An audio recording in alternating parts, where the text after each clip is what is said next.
Dear students, today's lecture is for class 11th. Subject is accountancy. Today I will tell you about the entities of debit and credit, which entities are to be recorded, which accounts are to be debited, which are to be credited. First of all, you may understand or you know that there are so many transactions in business and it is very hard to get them remember and have a balance which are to be taken from a person.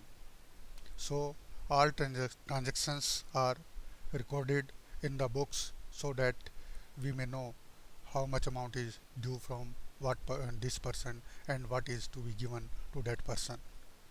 There are so many transactions and we have to understand what type of these transactions are and what heads of accounts are there and which head is debited or credited for a particular transaction.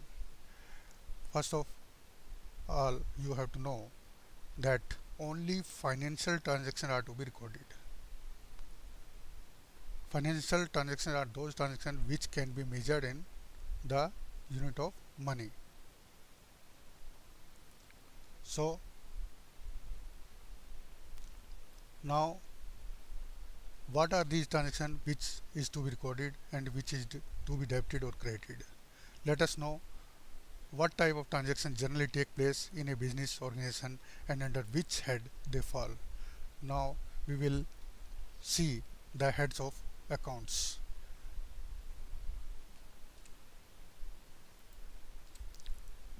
See first assets. किसी भी business को शुरू करने के लिए सबसे पहले fund की ज़रूरत होती है. फंड से बिल्डिंग और मशीनरी वगैरह फर्नीचर वगैरह खरीदे जाते हैं और ये ही जो चीज़ें बिजनेस को चलाती हैं असेट्स यानी कि संपत्ति कहलाती हैं. अब इसमें समझिए कि ये संपत्ति या असेट्स क्या हैं. जैसे कि कैश है, अकाउंट्स रिसीवेबल वो अकाउंट है जिसमें हमने अपना माल उधार में बेचा है और उन डेटर से यानी कि जिनको माल उधार में दिया है वो डेटर्स कहलाते हैं. उन डेटर्स से जो पैसा लेना है वो अकाउंट्स रिसीवेबल कहलाता है. इन्वेंट्री अकाउंट कि हमने क्या क्या कच्चा माल खरीदा और कितना माल बना, कितना माल बेच दिया, ये सब इन्वेंट्री में आता है. प्रीपेड एक्सपेंसेस, कई बार कुछ एक्सपेंसेस बिजनेस में ऐसे होते हैं जो प्रीपेड होते हैं, पहले से कर दिए जाते हैं और आगे उसका फ़ायदा मिलता है. इन्वेस्टमेंट्स हर कंपनी जो अपना पैसा बिजनेस में लगाती है और उसमें कुछ इन्वेस्टमेंट भी करती है जिससे कि वो अपने आप को सेफ महसूस रख सके. लैंड है, बिल्डिंग है, इसको तो समझाने की ज़रूरत नहीं है. फर्नीचर एंड फिक्सर्स हैं जो कि बिल्डिंग के अंदर काम करने के लिए ऑफिसों में लगे होते हैं. Vehicle and more. So many heads are there. Generally assets account will have debit balance and their account balance will be increased with a debit entry. जब डेबिट बैलेंस होता है तो उसमें डेबिट और जोड़ेंगे तो नेचुरली ये बैलेंस इंक्रीज होगा. और जब भी कोई संपत्ति खरीदी जाती है तो उसको इस हेड के अकाउंट को डेबिट किया जाता है. Hence a credit entry will decrease. और इसमें जो क्रेडिट एंट्री होगी उसका मतलब है वो संपत्ति बेची गई या उसमें कोई डेप्रिसिएशन लगाया गया. The assets normal debit balance and overall the assets normal is debit balance. Assets are part of the accounting equation. जैसे कि आपने फर्स्ट पेज में देखा होगा वहाँ एक मेंशन था अकाउंटिंग इक्वेशन. तो ये अकाउंटिंग इक्वेशन क्या है? It is based on the double entry system because every entry, debit entry has a equal credit. So that is the equation and it remains always balance in balance. And how this is determined? Assets. We are talking about assets कि हमारे पास या business में कितनी संपत्ति है और वो assets जो है वो किसके बराबर होगी? Liabilities, जो हमारी देनदारी है, जो अदर पर्सनस को देनदारी है, plus owner stock holders equity और जो मालिक हैं उनके प्रति जो देनदारी है। तो ये दोनों देनदारियाँ जो हैं उसी से ही हमारी एसेट्स बनती हैं, उतना ही पैसा उस बिजनेस में लगा हुआ है। Some valuable items that can not be measured and expressed in terms of money. अब संपत्ति में कुछ चीज़ें ऐसी भी हैं जो इनटेंजिबल हैं, जो दिखाई नहीं देती, जिसको छू नहीं सकते, जैसे कि रेपुटेशन हो गई कंपनी की, कस्टमर बेस हो गया, और ब्रांड्स जो बहुत फेमस हो जाता है उसकी एक वैल्यू हो जाती है, मैनेजमेंट टीम है, और ऐसे गुडविल है। तो ये सब वैल्यू तो रखते हैं, लेकिन इनको हम मेजर्स या ये देख नहीं सकते, मेजर्स नहीं कर सकते। तो ऐसी भी हमारी संपत्ति होती हैं जो इंटेंजिबल असेट्स कहलाती हैं। चलिए आगे चलते हैं। और हेड में देनदारियाँ, लायबिलिटीज़, कंपनी ने दूसरों को देने हैं। जैसे कि अभी बताया, इक्वेशन में बताया था, एसेट्स इक्वल टू लायबिलिटीज़। और लायबिलिटीज़ दो तरीके की होती हैं। एक तो जो हमें थर्ड पर्सन दूसरे लोगों को देनी है, और एक वो जो मालिकों को देनी है या जो पैसा मालिकों का लगा हुआ है। So liabilities in accounting is a company's financial obligation. Company की फाइनेंशियल ऑब्लिगेशन है लायबिलिटीज़, यानी कि जो दूसरों को हमने पे करना है, जो देना है।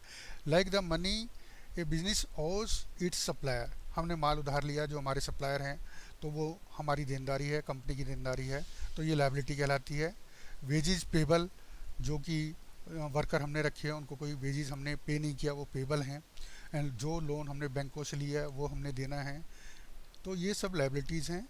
और सबसे लास्ट में ये भी होता है कि ओनर, जो ओनर का पैसा लगा हुआ है वो भी देना होता है, बिकॉज द एंटिटी और company is separate from its owner.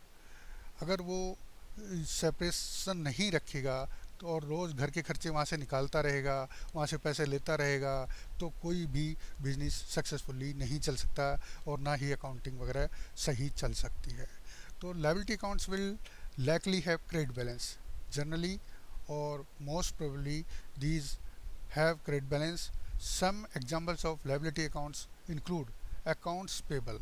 accounts payable जो हमने ऐसे अकाउंट जिसमें हमने पैसा पे करना है, जैसे कि हमने रिसीवेबल लिखा था, ऐसे ही पेबल है, यानी कि सप्लायर या क्रेडिटर जिनसे हमने माल उधार लिया है, ये अकाउंट्स पेबल कहलाते हैं। लोन्स पेबल, यानी कि जो बैंक से लोन वगैरह लिया है, किसी थर्ड पर्सन से लोन लिया है, तो ये हमने देना है। इंटरेस्ट पेबल, कोई लोन लिया है उस पर इंटरेस्ट तो लगना ही है, वो भी पेबल है। Wages payable, income tax payable, हम बिजनेस कंसर्न है, हमारे पास इनकम टैक्स भी हमने अपनी इनकम पर देना है और वो पे नहीं किया तो वो भी पेबल है।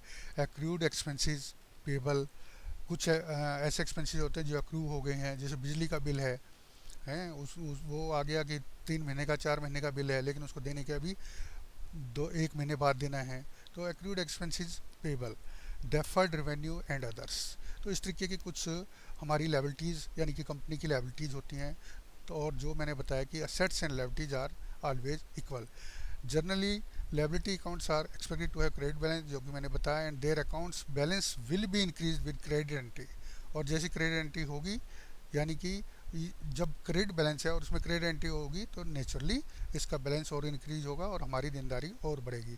To decrease the liability accounts balance a debit entry is needed. और अगर इस अकाउंट को कम करना है, इस देनदारियों को कम करना है, तो एक डेबिट एंट्री हमें चाहिए होगी, और वो डेबिट एंट्री का मतलब है उस देनदारी को पे करना। चलिए आगे चलते हैं।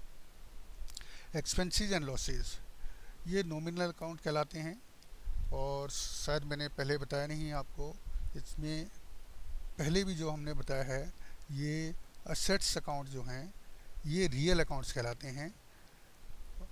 असेट्स एंड लायबिलिटी ये रियल अकाउंट्स में आते हैं, और जो एक्सपेंसेस एंड लॉसेज हैं नॉमिनल अकाउंट में आते हैं।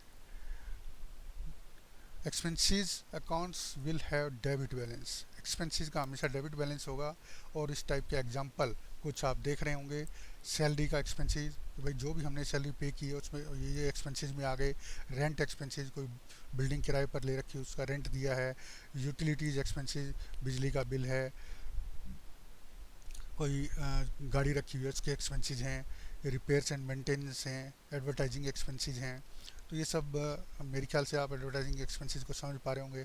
कोई बिजनेस कंसर्न है, उसके अपने बिज़नेस को प्रमोट करने के लिए, अपने प्रोडक्ट को प्रमोट करने के लिए एडवर्टाइज करती हैं, तो उसमें जो खर्चे आते हैं, डेप्रिसिएशन एक्सपेंसेस, जो हमारी मशीनरी है, जो हमारी बिल्डिंग है, वो टाइम के साथ उसकी वैल्यू कम होती जाती है, तो वो डेप्रिसिएशन एक्सपेंसेस कहलाते हैं। इंटरेस्ट एक्सपेंसेस हैं, जैसे कि हमने लोन ले रखा है और हमने इंटरेस्ट उस पर पे करना है, ये एक्सपेंसेस हमारे इंटरेस्ट एक्सपेंसेस कहलाते हैं। इनकम टैक्स एक्सपेंस, जैसा कि आपने लाइबिलिटीज़ में देखा है, तो वो लाइबिलिटीज़ के जो में कुछ हेड ऐसे हैं जो हमारे ड्यू हैं और वो एक्सपेंसेस में भी हैं। The journal ledger accounts for expenses will have debit balance.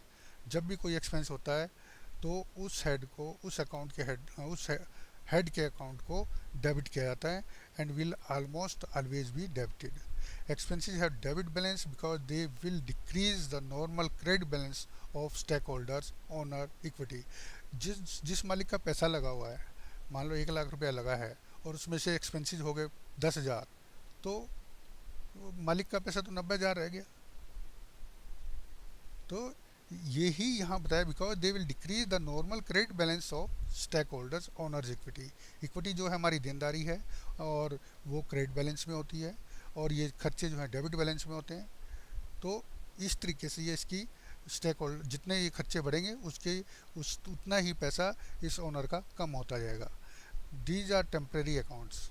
अब इसमें ये भी ध्यान रखिए टेम्परेरी अकाउंट क्यों कहलाए जा रहे हैं, ये मैं समझाता हूँ अभी। And their balances are transferred in profit and loss account as these are nominal account. These are nominal accounts relates to business profit और लॉस, और ये हमारे असेट्स या लायबिलिटीज़ नहीं हैं, बल्कि ये खर्चे कर दिए गए हैं, और बैंक के फाइनल अकाउंट बनाते हुए इनको अपने नफ़ा नुकसान जानने के लिए इनको प्रॉफिट एंड लॉस अकाउंट में ट्रांसफ़र कर दिया जाता है, तभी हमें अपना प्रॉफिट या लॉस पता लगता है। So these accounts are temporary accounts and the balance is made nil at the time of making final accounts, and these balance are not transferred to the next financial year and affects the profit of the company.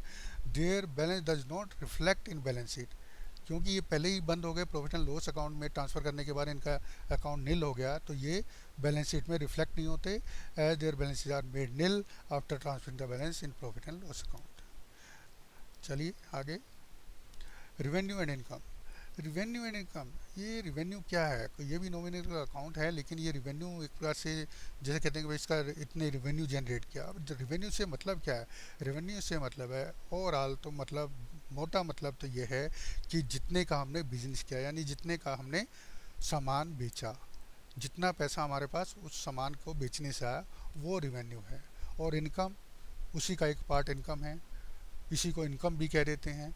लेकिन जो actual income word है वो net income होती है। उस net income का मतलब है जितने हमारे पास पैसा आया माल बेचने से, उसमें से सारे खर्चे निकाल दिए जाते हैं, तो जो हमारे पास बचा और टैक्स पे करने के बाद जो बचा वो हमारी नेट इनकम कहलाती है। तो आप लीजिए, आप थोड़ा पढ़ लें, थोड़ा देख लें। Revenue is income a company generates before any expenses are taken out, कि रिवेन्यू का मतलब है उसमें से कोई खर्चे नहीं निकाले गए हैं। रिवेन्यू एक कंसोलिडेट बैलेंस है। देयरफॉर व्हेन ए कंपनी है टॉप लाइन ग्रोथ, ये रिवेन्यू, ये जो सेल्स है ये सबसे ऊपर दिखाई जाती है। The company is experiencing an increase in growth sales और रेवेन्यू, टॉप लाइन कहलाती है। इसी के ग्रोथ से, इसके डिक्रीज से या इंक्रीज से कंपनी की प्रॉफिट और लॉस अफेक्टेड होते हैं। कि एक मोटा टर्म है कि रिवेन्यू कितना है, किसी भी कंपनी का रिवेन्यू कितना है, यानी कि फंड कितना आ रहा है, कैसे भी जो भी हम सर्विस कर रहे हैं, जो भी प्रोडक्शन है, जो भी माल बेच रहे हैं या सर्विसेज बेच रहे हैं। Both revenue and net income are useful in determining the financial strength of the company, but they are not interchangeable. Revenue only indicate how effective a company is at generating sales and revenue, and does not take into consideration operating efficiency, which could have a dramatic impact on the bottom line. अब माल तो बेच दिया, अब revenue भी बहुत आ रहा है, लेकिन इसका मतलब ये नहीं है कि फाइनेंशियल हेल्थ जो कंपनी की अच्छी है या प्रॉफिट कंपनी अच्छा कमा रही है। It will depend on its control or its expenses. The accounts for revenue and expenditure are temporary accounts, जैसा कि अभी पीछे हमने देखा है एक्सपेंसिव अकाउंट को देखा था उसमें। At the time of each eight the end of each year the income statement accounts, revenues, expenses, gain, losses are closed to a stockholders owner's equity account. As a result, these accounts will begin each accounting year with zero balance. जैसा कि पहले भी बताया, ये expenses वगैरह के जितने भी हमारे खर्चे हैं ये हम रेवेन्यू से घटा के नेट इनकम निकालते हैं और ये अकाउंट का बैलेंस जो है नील हो जाता है, उनको आगे अगले साल में ट्रांसफ़र नहीं किया जाता। This is the reason that the income statement accounts are known as temporary accounts, so these are called temporary accounts. The balance sheet accounts are known as permanent account. और जो जिन हेड्स या जिन accounts के balance हम balance sheet में transfer करते हैं वो परमानेंट अकाउंट कहलाते हैं और उनका बैलेंस कभी भी नील नहीं होता। Since their balances are not closed at the end of accounting year and these accounts are personal and assets and liability account. तो ये दो तरीके के अकाउंट हैं, पर्सनल अकाउंट और एसेट्स एंड लायबिलिटी अकाउंट, जो जिनके बैलेंस नील नहीं होते और फर्दर ट्रांसफ़र नेक्स्ट ईयर में किए जाते हैं इस साल का प्रॉफिट या लॉस निकालने के बाद। Instead, these account balances are carried forward to the next financial year. Go further. Now, come to the point. What is debit and credit? इसकी हम डेबिट और क्रेडिट जाने उससे पहले हमें अकाउंट्स के बारे में, किस टाइप के अकाउंट्स होते हैं, कैसे कौन से हेड होते हैं, ये जानना ज़रूरी था। To describe an amount recorded on the left side of an account, ये अकाउंट का जो फॉर्मेट है ये आपको आगे नेक्स्ट सेशन में समझाऊंगा। उसके लेफ़्ट साइड में जो अमाउंट दिखाया जाता है वो हमारा डेबिट साइड कहलाता है। We say that the amount was debited to that account, उस अकाउंट को इतना अमाउंट डेबिट किया गया। और that the amount was debit और debit entry in the account. तो डेबिट एंट्री क्या हुई, समझ रहे हैं?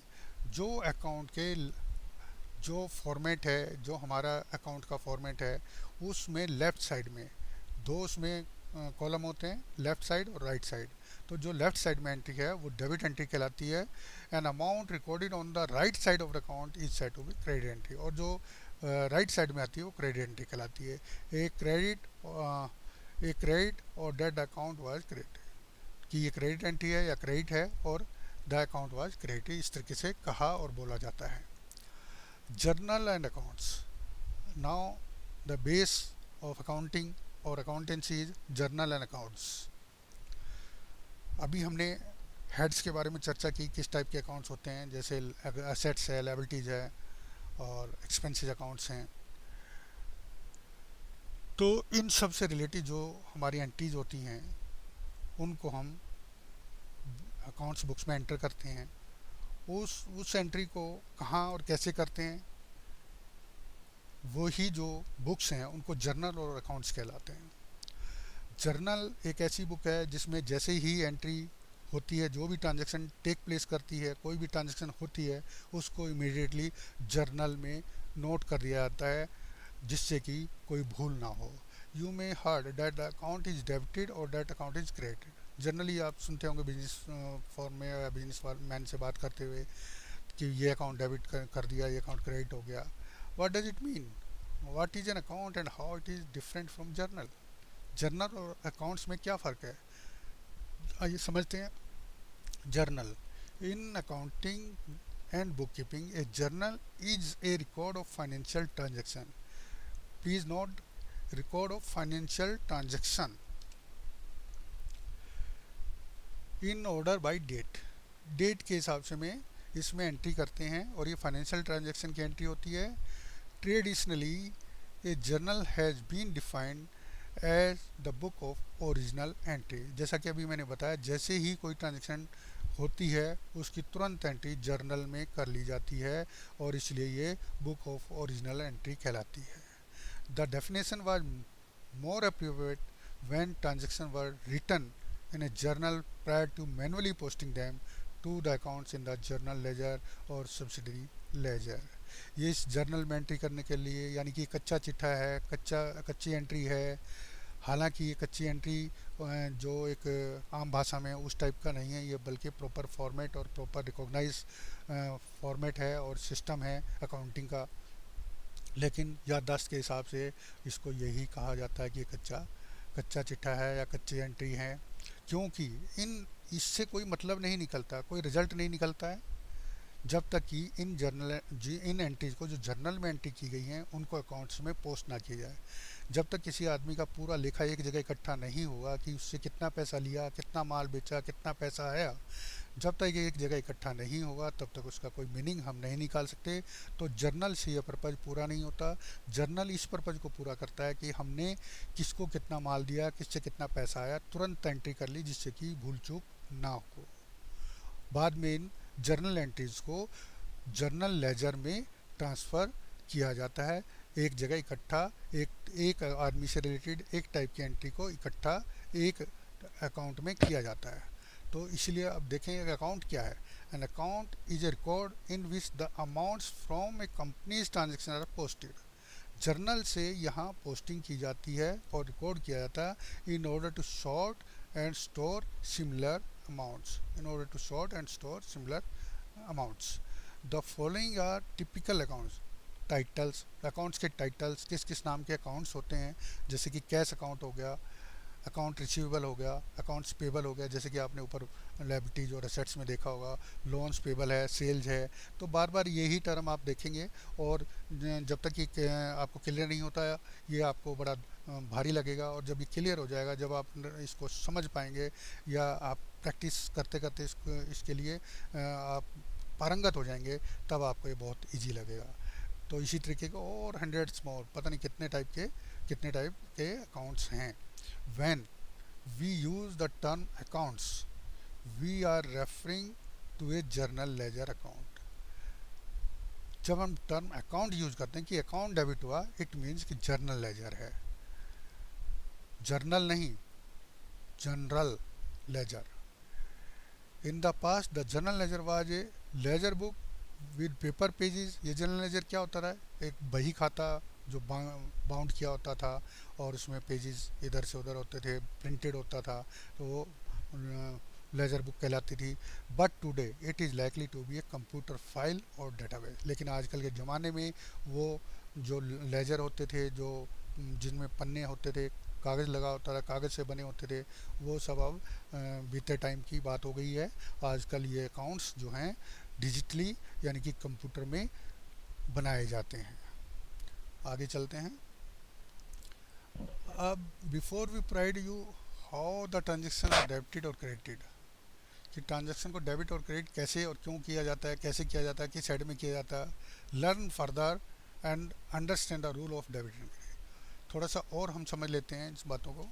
पहले तो हमने हेड्स देखे हैं और उसमें किस किस टाइप के अकाउंट्स आते हैं ये भी बता दिया, और कौन किन का डेबिट बैलेंस होता है, किसका क्रेडिट बैलेंस होता है ये भी बताया है।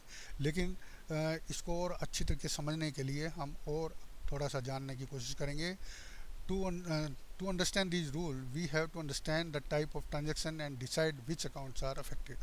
कि किस टाइप की ट्रांजैक्शन है, ट्रांजैक्शन का नेचर क्या है और उसमें दो अकाउंट कौन कौन से इन्वॉल्व हैं, ये हमें एनालाइज करना होगा बिफोर रिकॉर्डिंग और बिफोर मेकिंग एन डेबिट और credit entry. So let's start with type of accounts. किस टाइप्स के अकाउंट होते हैं वो अब एक एक करके बताएंगे, जिससे कि आपको इसमें डेबिट और क्रेडिट करना समझने के बाद बहुत आसान हो जाएगा। Personal account may be an assets और liability, may be an assets और liability. Examples are debtors and creditors. ये पर्सनल अकाउंट हैं जिनको हम माल उधार बेचते हैं या जिनसे माल उधार लेते हैं, तो ये पर्सनल अकाउंट है। राम है, श्याम हैं, सेल्स अकाउंट वगैरह हैं, ये इसमें आते हैं। जब सेल इससे रिलेटेड हो गया, पर्सनल अकाउंट को हम डेबिट करते हैं जब सेल हुआ और सेल को क्रेडिट कर दिया।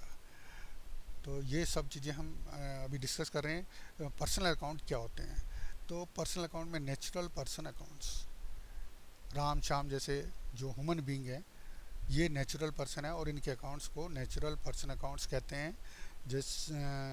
therefore we include accounts belonging to them under the head। For instance debtors, जैसा कि अभी समझाया, डेटर्स क्या होते हैं, जिनको हमने माल उधार बेचा है, तो वो एक पर्सन है और नेचुरल पर्सन है। क्रेडिटर्स हैं जिनसे हमने माल लिया है, जैसे कि राम और श्याम हैं। कैपिटल अकाउंट से, ड्राइंग अकाउंट से। कैपिटल अकाउंट कौन से होते हैं? कैपिटल अकाउंट वो है जो जो पैसा मालिक ने लगाया है। ड्राइंग से जो उसमें से पैसा निकालता है मालिक, वो ड्राइंग अकाउंट है। तो ये सब पर्सनल नेचर के अकाउंट हैं। आर्टिफिशियल पर्सन अकाउंट, अब हमने किया नेचुरल पर्सन, एक आर्टिफिशियल पर्सन होते हैं, जैसे कि कंपनी, मोटा एक एग्जांपल है कंपनी, सोसाइटी, और हॉस्पिटल अकाउंट हो, कॉरपोरेशन अकाउंट। ये सब नेचुरल पर्सन नहीं है, लेकिन ये पर्सन कहलाते हैं क्योंकि इनकी एक लीगल एंटिटी होती है। पढ़िए, देखिए यहाँ they have a separate identity in the eyes of law. Law के द्वारा ये बनते हैं और इनकी एक सेपरेट एंटिटी होती है, और ये भी एक, ये आर्टिफिशियल पर्सन कहलाते हैं। और ये कैपेबल होते हैं टू एंटर इनटू एग्रीमेंट। जैसे कि नेचुरल पर्सन काम करते हैं, वो उसी तरीके के काम करने के लिए लीगली एलिजिबल होते हैं। These includes HUF, partnership firms, insurance company, cooperative society, companies, municipal corporation etcetera. इस टाइप के अकाउंट जो हैं आर्टिफिशियल पर्सन अकाउंट्स कहलाते हैं, लेकिन इनसे भी हम डील करते हैं, इनको माल बेचते हैं, खरीदते हैं, इसलिए ये भी पर्सनल अकाउंट कहलाते हैं। नेक्स्ट आ गया रियल, जो अभी हमने शुरू में बताया था, असेट्स एंड लायबिलिटीज़। तो असेट्स एंड लायबिलिटीज से रिलेटेड जो अकाउंट्स हैं वो रियल अकाउंट कहलाते हैं। Real accounts are the accounts of all assets and liabilities of the organize. जो भी ऑर्गेनाइजेशन, जो बिजनेस फर्म है, जो कंपनी है, उसके असेट्स एंड लायबिलिटीज़ के जितने भी अकाउंट्स हैं वो रियल अकाउंट्स कहलाते हैं। ये हमें क्यों समझना पड़ रहा है रियल अकाउंट्स? क्योंकि हम इसके रूल बनाएंगे कि किसको कब डेबिट और क्रेडिट किया जाता है, इसलिए इन अकाउंट्स टाइप को, हेड्स को समझना बहुत ज़रूरी है। We do not close these accounts at the end of accounting year. Accounting year क्या होता है? एक साल का पीरियड, जिस पीरियड का हिसाब किताब एक कंपनी रखती है। और भारत में ये अकाउंट जनरली 1 अप्रैल से शुरू होकर 31 मार्च तक के अकाउंटिंग ईयर कहलाता है। और इनकम टैक्स में यही अकाउंटिंग ईयर फाइनेंशियल ईयर कहलाता है। और इनके बैलेंस जो है बैलेंस शीट में अपीयर होते हैं। ये बैलेंस शीट वगैरह क्या है इसको हम बाद में देखेंगे और समझेंगे। Thus we carry forward the balances of these accounts to the next accounting year. इनके बैलेंस नील नहीं होते, इनके बैलेंस शीट में रिफ्लेक्ट होते हैं और नेक्स्ट ईयर के अकाउंटिंग में ट्रांसफ़र होते हैं। ओपनिंग बैलेंस कहलाता है। Therefore we can also say that these are permanent accounts. ये परमानेंट अकाउंट्स कहलाते हैं, इनके अकाउंट नील नहीं होते। We can further classify these account. इन अकाउंट्स को हम फर्दर क्लासीफाई कर सकते हैं किस तरीके से? Tangible real accounts. Tangible real accounts यानी कि एसेट्स एंड लायबिलिटीज़ के वो अकाउंट जो टेंजिबल हैं, यानी कि जिनको हम देख छू सकते हैं। It consist of assets, properties और position that can be touched, seen and measure. For example plant account, furniture and fixture account, cash account. इन सब अकाउंट्स को हम देख और छू सकते हैं और मीजर कर सकते हैं। Intangible real accounts. Real account का दूसरा टाइप है intangible. It consist of assets और position that can not be touched, दिखाई नहीं देते, छू नहीं सकते, एंड इनको मीजर नहीं किया जाता, बट जैसे मॉनेटरी वैल्यू, लेकिन इनकी मॉनेटरी वैल्यू होती है। एंड दस can be purchase and sold also. For example goodwill, company की एक साख है। जब कंपनी बिकती है तो उसकी जितनी एसेट्स और लायबिलिटी से नेट उसकी जो वर्थ होती है, उसके अलावा गुडविल के पैसे भी, गुडविल का अमाउंट भी उसके बेचने में मिलता है। पेटेंट हैं, कॉपीराइट्स हैं, ये बहुत वैल्यूबल आइटम्स होती हैं, लेकिन इनको हम मेजर नहीं कर सकते, इनको छू और देख नहीं सकते। तो स्टूडेंट्स अब तीसरे टाइप के अकाउंट में चलते हैं, nominal account. Nominal accounts are accounts relating to expenses, losses, income and gains, जिससे प्रॉफिट और लॉस बढ़ता घटता है, ये नॉमिनल अकाउंट कहलाते हैं। These are temporary accounts. कोई भी खर्चे हैं वो टेम्परेरी अकाउंट होते हैं, क्योंकि फाइनल अकाउंट बनाते समय, इसका प्रॉफिट एंड लॉस निकालते समय इनका अकाउंट बैलेंस नील कर दिया जाता है, इसलिए टेम्परेरी अकाउंट कहलाते हैं। And thus we need to transfer their balance to trading and profit and loss account. Trading and profit and loss account ये फाइनल अकाउंट्स कहलाते हैं, इसमें जैसे कि आप देखें ये तीन होते हैं, trading account, profit and loss account and balance sheet. ये तीन जो हैं ये फाइनल अकाउंट्स का एक हिस्सा होते हैं जो कि हर साल बनाए जाते हैं, जिससे कि कंपनी की स्ट्रेंथ और कंपनी का प्रॉफिट एंड लॉस हम जान सकें। अकाउंटिंग ईयर के एंड में ये बनते हैं। Therefore these accounts have no balance to be carried forward next year as they are closed. तो ये नॉमिनल अकाउंट के जो बैलेंस हैं वो नील कर दिए जाते हैं। आगे चलते हैं, rules for debit and credit. अभी तक हमने जितना डिस्कस किया उसका एक कांचा सा बना दिया, एक ग्राफ बनाया है। Practically every one has trouble with the rules of debit and credit. बड़ी समस्या लगती है डेबिट एंड क्रेडिट, क्या किसको डेबिट कैसे और क्यों।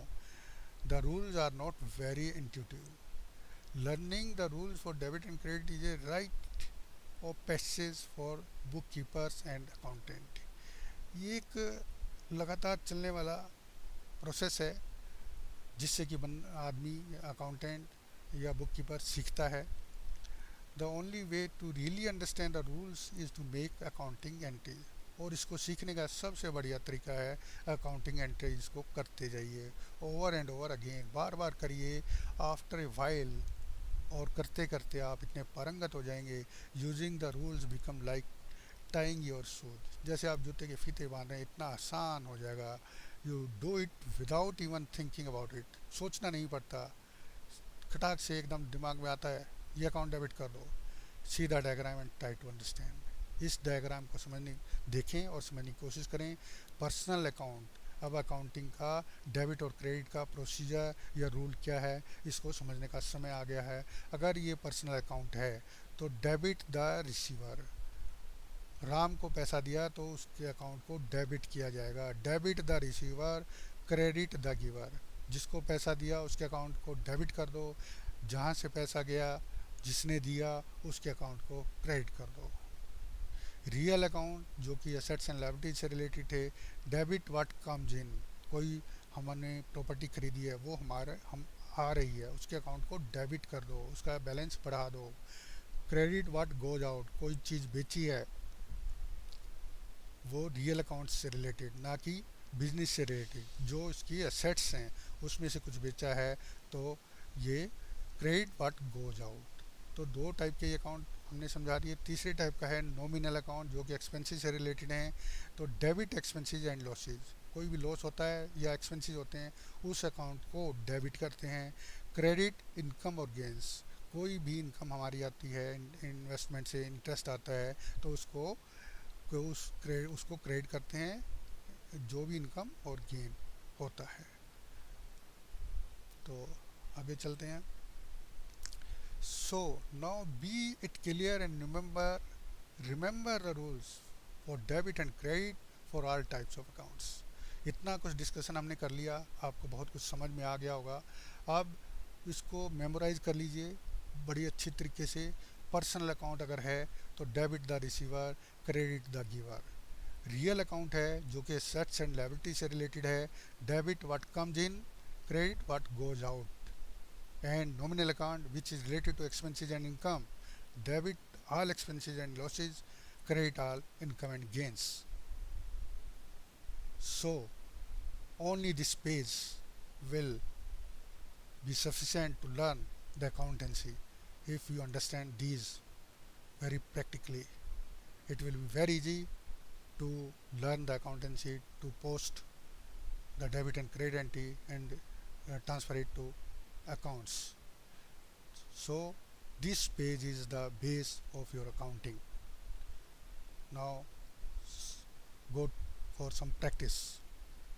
Now let's know what type of transaction take place in a business organization. Generally किस टाइप की ट्रांजेक्शन्स एक ऑर्गेनाइजेशन में, एक बिजनेस ऑर्गेनाइजेशन में होती हैं, उसमें से कुछ हमने यहाँ दी हैं और उनको मैं समझाने की कोशिश करूँगा, डेबिट और क्रेडिट। और मुझे उम्मीद है कि आप इसको बड़े अच्छे तरीके से समझ पाएंगे और कर पाएंगे। We will analyse these transaction and state the type of accounts that need to be debited और credited. Parvez commenced business with cash 1 lakh. Parvesh नाम के इंसान ने एक बिज़नेस शुरू किया और 1 लाख रुपया उसमें बिज़नेस में इन्वेस्ट किया, यानी कि बिज़नेस में 1 लाख रुपया ला के दे दिया। परचेज मशीनरी फॉर कैश, उस 1 लाख में से 12,000 की मशीनरी खरीदी गई। Purchase goods from Ram, Ram से उधार में 40,000 का माल खरीदा गया। Sold goods for cash 8,000। Paid wages to Kalyan 15,000। Paid to Rahim 25,000। Wages to be paid to Ramesh is outstanding. Outstanding wages is 15,000.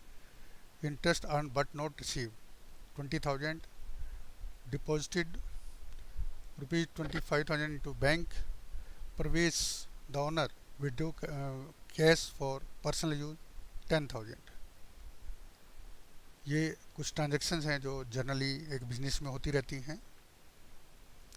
अब इनको समझने की और एंट्री करने की कोशिश करते हैं।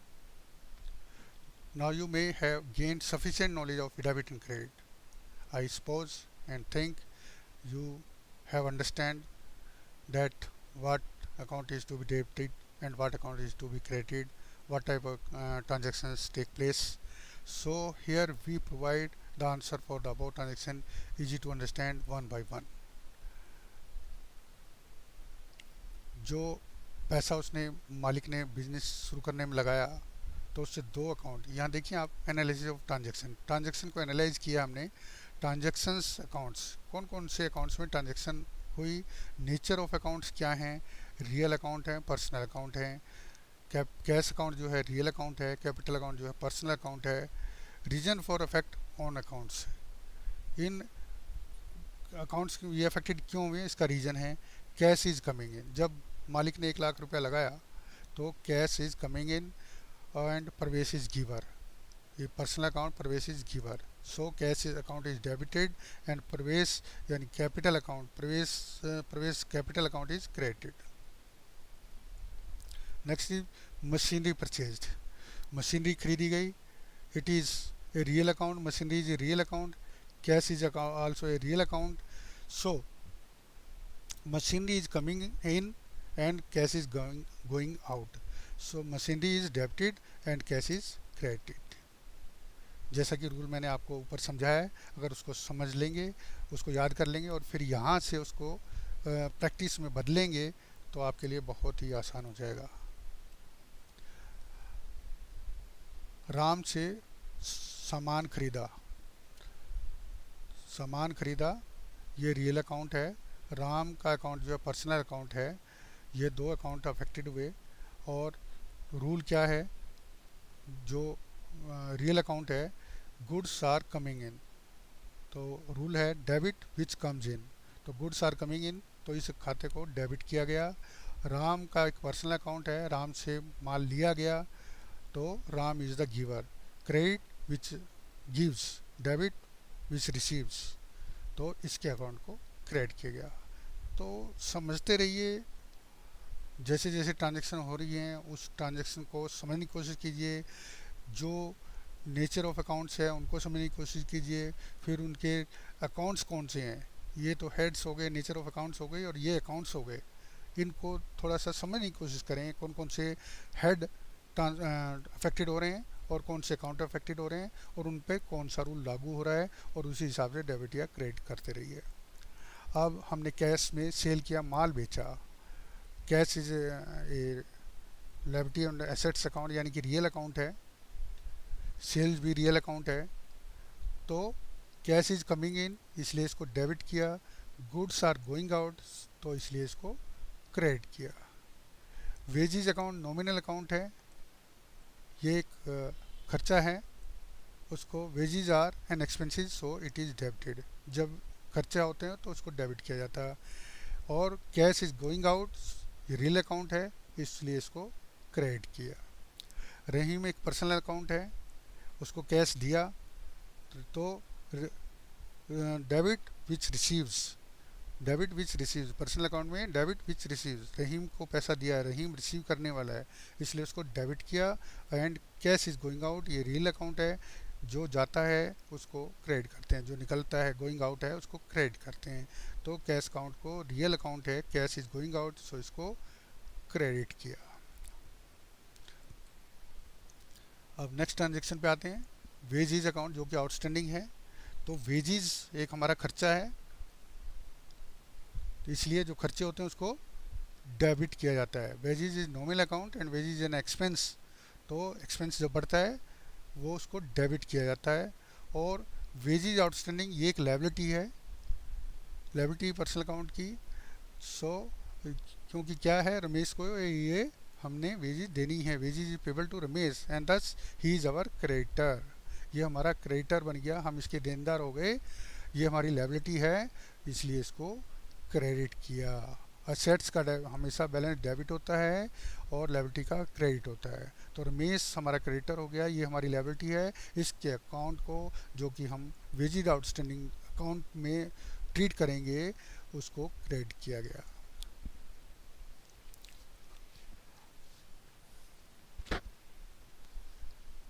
Next account is, it is not for brokerage, it is for something else.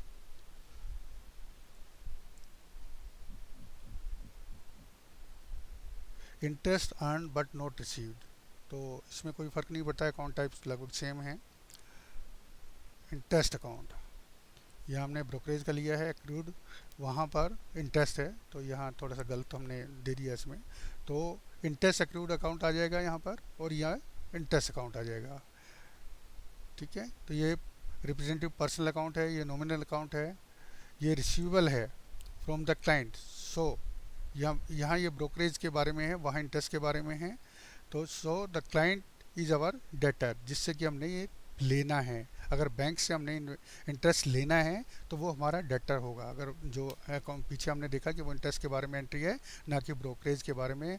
अगर वो इंटरेस्ट बैंक ने हमें देना है तो बैंक हमारा डेटर हो जाएगा, और यहाँ एक्रूड इंटरेस्ट अकाउंट को डेबिट किया जाएगा और इंटरेस्ट अकाउंट को क्रेडिट किया जाएगा।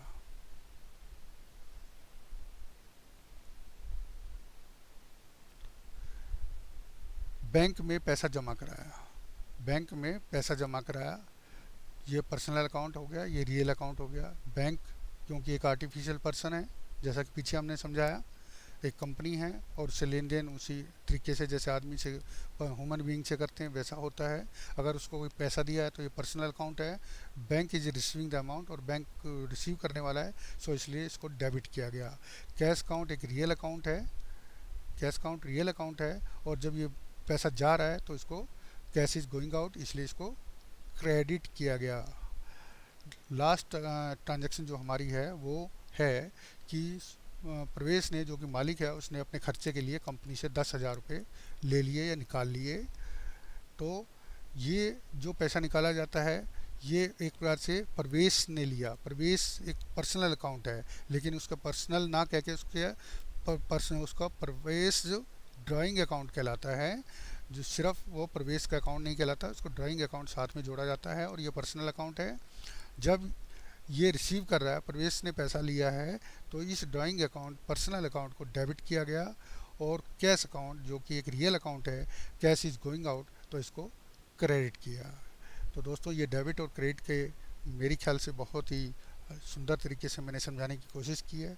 फिर भी आप अगर कोई डाउट है तो मुझसे मेरे मोबाइल नंबर, जो कि व्हाट्सएप का नंबर है 9717007044, रिपीट कर रहा हूँ, मेरा व्हाट्सएप नंबर 9717007044, इस पर आप बात कर सकते हैं। और इसका रेफरेंस दीजिएगा कि डेबिट और क्रेडिट की हमने आपका वीडियो देखा, उसके बारे में मेरा ये कंसर्न है, मेरा ये क्वेश्चन है, मुझे ये चीज़ समझ नहीं आई, उसका रेफरेंस ज़रूर दीजिएगा। अब जो मैंने अभी दिखाया कि रियल अकाउंट, पर्सनल अकाउंट और नॉमिनल अकाउंट क्या हैं, उससे रिलेटेड कुछ ट्रांजैक्शंस मैं आपको समझा रहा हूँ। जैसे कि पर्सनल अकाउंट है, डेबिट द रिसीवर और क्रेडिट द गिवर, ये इसका रूल है। और इसके कुछ एग्जाम्पल हैं। 5,000 रुपये राम को पे किए, या शाम से एक चेक रिसीव हुआ, गुड्स परचेज की रहीम से, और कृष्णा को गुड्स सोल्ड की। ये एक पर्सनल अकाउंट्स के कुछ एग्जाम्पल हैं। इसमें ये है कि कुछ दूसरे अकाउंट भी इन्वॉल्व होते हैं, लेकिन जो हमने डेबिट और क्रेडिट का पर्सनल अकाउंट से रिलेटेड बताया उसमें एक अकाउंट ज़रूर पर्सनल अकाउंट होगा। रियल अकाउंट जो है debit what comes in, credit what goes out, ये असेट्स और लायबिलिटीज़ के अकाउंट होते हैं। जैसे कि मशीनरी अकाउंट हुआ, मशीनरी परचेज की है तो मशीनरी अकाउंट डेबिट, और कैश गया तो cash account credit. Old furniture sold, अगर पुराना फर्नीचर कोई बेचा है कैश में तो ये रियल अकाउंट की ट्रांजेक्शन्स हुई। नॉमिनल अकाउंट जो खर्चे और गेंस से रिलेटेड होते हैं वो नॉमिनल अकाउंट्स कहलाते हैं, और इसका रूल है debit all expenses and losses, credit all income and gains.